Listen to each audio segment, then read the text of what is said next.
As the war in eastern Ukraine stretched on, Ukraine President Volodymyr Zelensky visited Zolote, a town firmly located in the grey zone of Donbass, where over 14,000 people had been killed, largely on the pro-Russian side.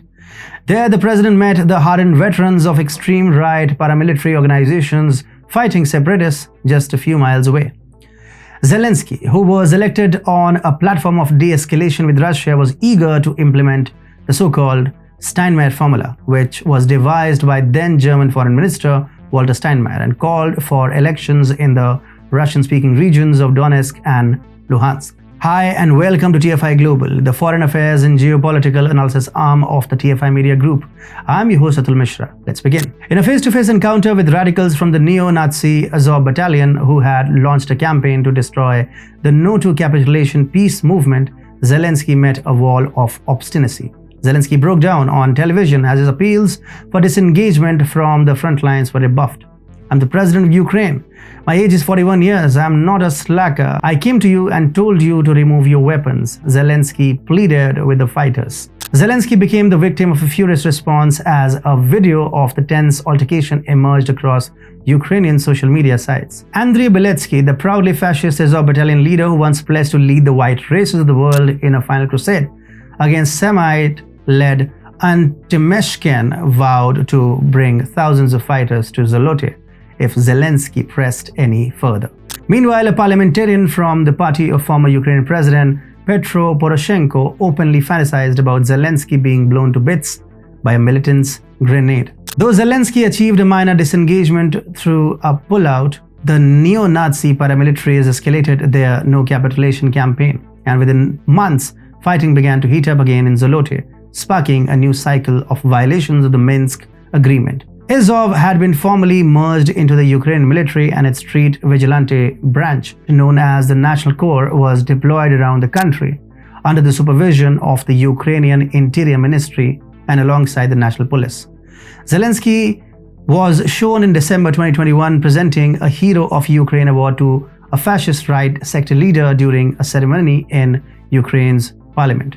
A full-scale conflict with Russia was approaching, and the distance between Zelensky and the extremist paramilitaries was closing fast.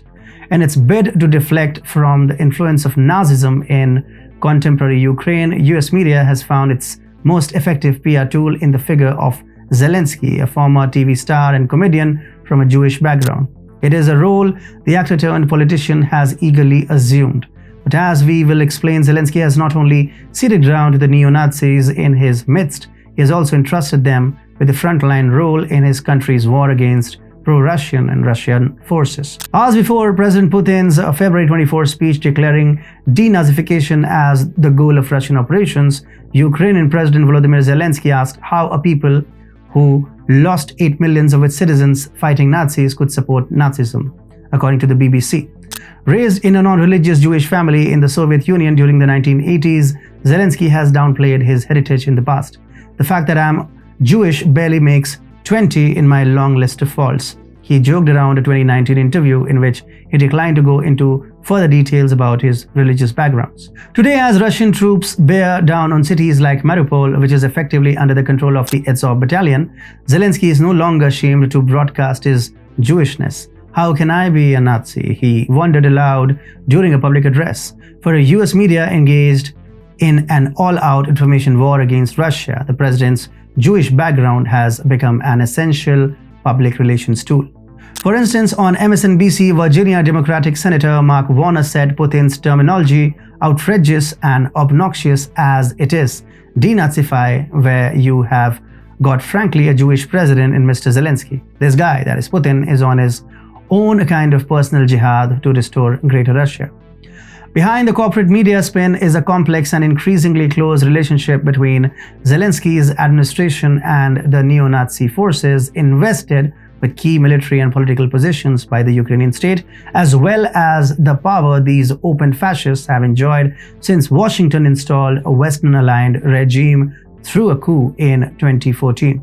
Indeed, Zelensky's main financial backer, Ukrainian Jewish oligarch Igor Kolomoisky, has been a major supporter of the neo-Nazi Azov Battalion and other extremist militias. The Azov Battalion, which is now a part of the Ukrainian National Guard, is regarded as the most ideologically passionate and militarily driven unit fighting pro-Russian separatists in the eastern Donbas region. With Nazi-inspired wolf's angle insignia on the uniforms of its fighters who have been photographed with Nazi SS symbols on their helmets, Azov is known for its association with neo-Nazi ideology and is believed to have participated in training and radicalizing US-based white supremacy organizations, according to an FBI indictment of several US white nationalists that traveled to Kiev to train with Azov.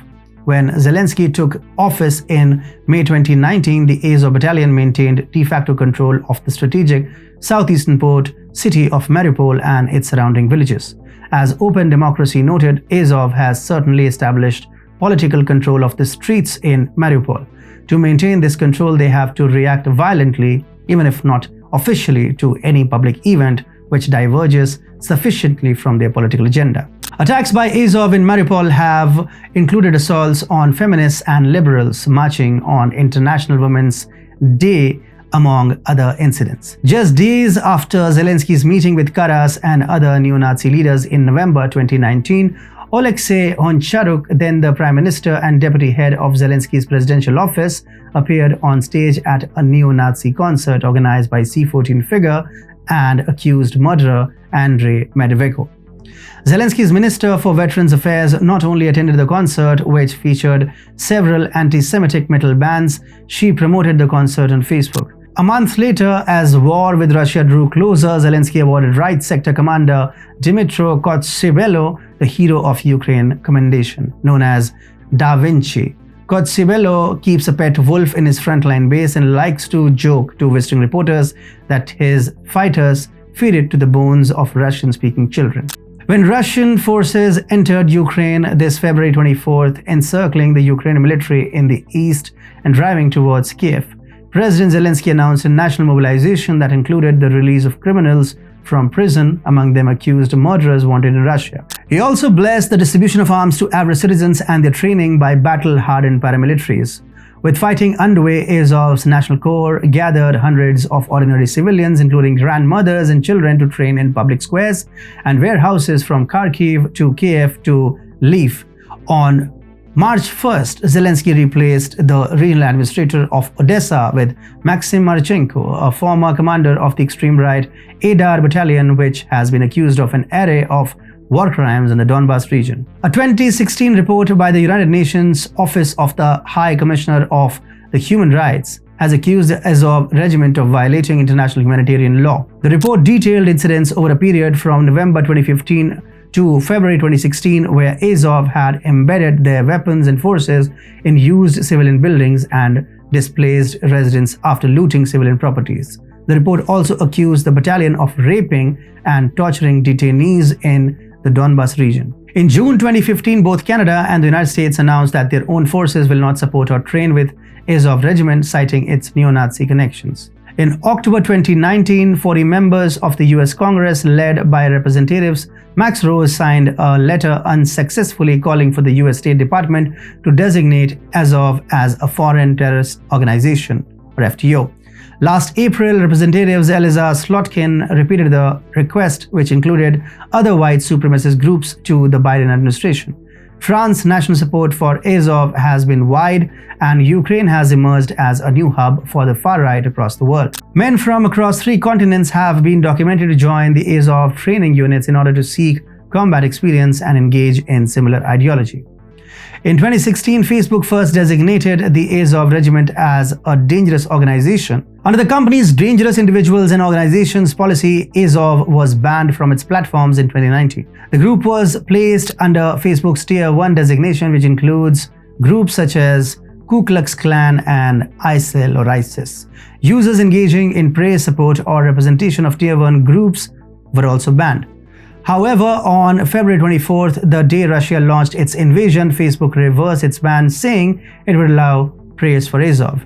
For the time being, we are making a narrow exception for praise of the Azov Battalion strictly in the context of defending Ukraine or in their role as part of the Ukraine National Guard. A spokesperson from Facebook's parent company, Meta, told Business Insider. For Zelensky and his neo-Nazi warriors, jubilation was short-lived. As expected, Ukraine lacks the institutional structure to fight strong nations like Russia. Only a few days after the war began, Russia seized hundreds of Azov warriors as prisoners of war and imprisoned them in Russian jail cells in eastern Ukraine. This was a watershed moment in the Russo-Ukrainian conflict. Putin might have used his authority over neo-Nazi organizations in a variety of ways. Evidence of these groups' war crimes could be documented and presented to international tribunals. This, in turn, may have drastically altered the war's narrative. Today, the entire world sees Putin as the invader and reincarnation of Hitler's fascist Reich.